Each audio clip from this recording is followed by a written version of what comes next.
All right, what's going on? It's Jay Myrex, Altruwest.com. Once again, back continuing the testing that we started once I got the MPC X SE.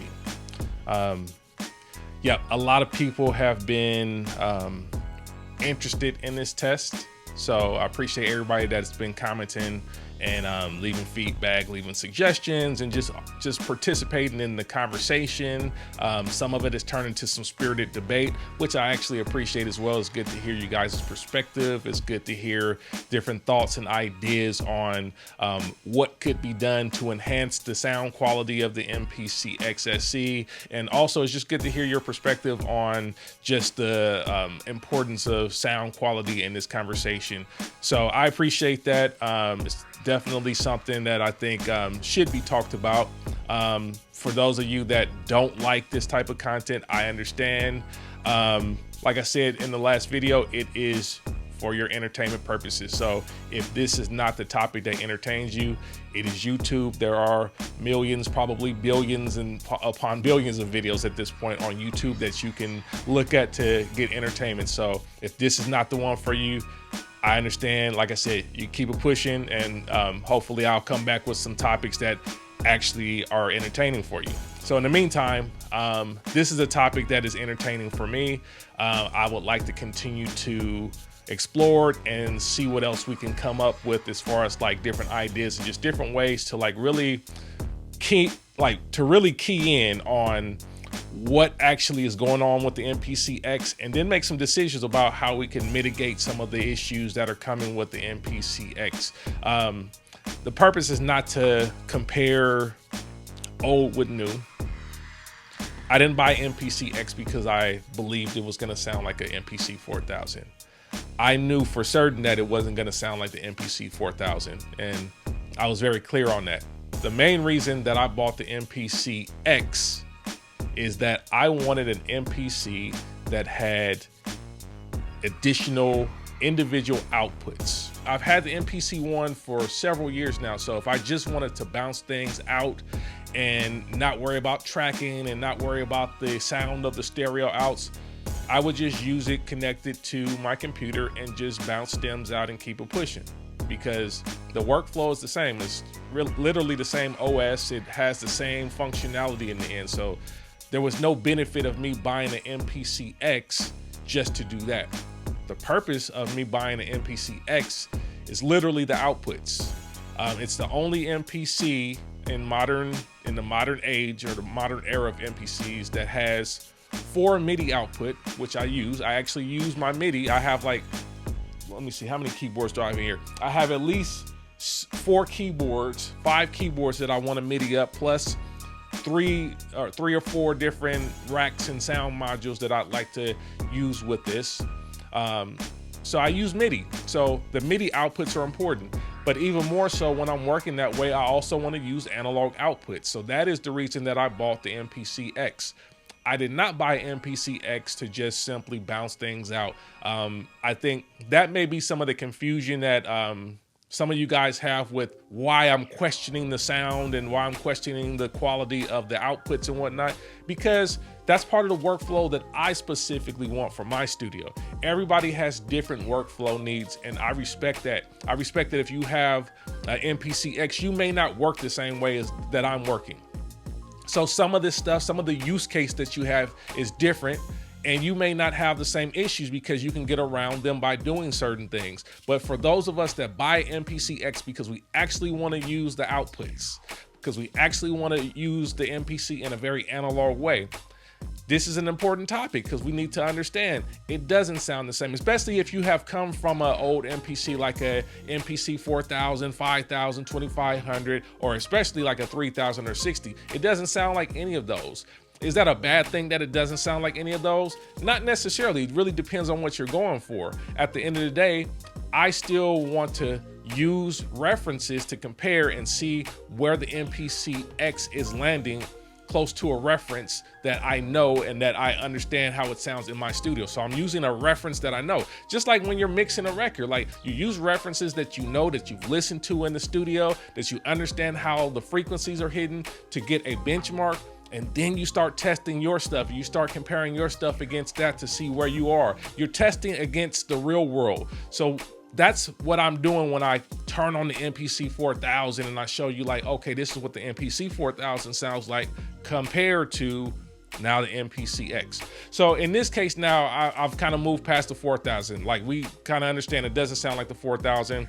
Even if I added the Neve, the Neve R&DI, it doesn't sound like the 4000. Fine. Some of you guys said, oh, it sounds, the bass is heavier, the bass is fuller. Great. I mean, that's not the only thing I'm looking for with my music, especially like the type of music that I'm making. It's not simply just about like big kick drums and big heavy bass from the MPC per se. From the sound generation point of view, the MPC is going to serve for drums primarily. So drums need to be transient, they need to be punchy, and they need to be very clear as far as like the sound and the sonic characteristics. They need to be not necessarily clean, but they need to cut through the mix. I need to have some clarity in the mix when I'm using the drums from the MPC. Otherwise, I would just use software. I would just use either the MPC software or even Logic. Like, to be honest, I do a lot of music in Logic. I make a lot of beats in Logic.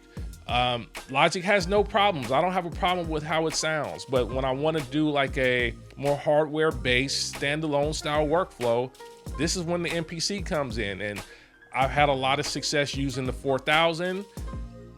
I wanted to test out the X, and also, like I said in the other video, the main reason I got the MPC X is redundancy. Yes, I could go buy another 4000 and spend, I think the 4000s are like 1600 plus now on the used market. And you're talking about 1600 plus for potentially 22-year-old device. That's a big risk for me. I know some of you said, oh, you spent like a couple racks on the MPC X, you could have just got that. Actually, I didn't spend a couple racks on the MPC X. My people got me set up with a good deal on the MPC X. I didn't pay a couple racks. I'm not gonna say what price I did pay, but I'll say like this. It was much less than the list price for the MPC X SE, which is a blessing. So at that price, it made sense. Now, am I still going to like be critical of how it sounds? Of course I should be critical of how it sounds, because at the end of the day, I'm a sound person. Like I spent the last 15 years of my life doing sound design and sound product development for one of the leading software instrument companies out there. I didn't get paid to ignore sound quality. So on my channel, I do like to focus on sound quality. Is it the only thing that's required to make good music? Of course not. But it is an important part of how I make decisions when I'm making music. The sound quality, what sound texture am I going for? Is this close to what I'm looking for? Is this going to communicate the way I would like my song or music to communicate? These are important things. So that's why I do have an emphasis on sound quality. So we're past the 4000, we're past comparing it to the 4000. The next thing for me to do is really to look at how the MPC X performs when I use the outputs versus using something like the MPC One connected to the computer and using the audio interface, like my Apollo as the audio interface, as opposed to using the outputs on the One. So really just using the software on the MPC software side compared to if I'm running the MPC X analog and running analogs out. So in this test, what I'm gonna do is I'm gonna play first the MPC One. Well, it's actually just the MPC software. I'm controlling it using the MPC One. So the first test, you're gonna hear just the sound of the output of the MPC software, which is running through my Apollo as the output source. So that's gonna be the first test, and then we're gonna compare that to the sound of the same drum pattern with the MPC X SE, using the individual outputs for the kick and snare, and then all the auxiliary sounds still coming through the stereo output, just so we can see the differences. And from what I can tell, there are some slight differences, but I'll let you be the judge of it. So let's get into it.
So now that we've tested the sound of the MPC X SE running the individual outputs versus the sound of the MPC software, now I want to like really show like possibilities and things like in terms of processing. And we're just going to do it in a kind of digital way, but still this is kind of the power, and this is the reason that I would want to use things in an analog way. So really now I'm going to show you what the sound is from the MPC X when I apply some UAD plugins and UAD processing on the individual outputs, as opposed to running the sound of the drums through the internal buses of the MPC X.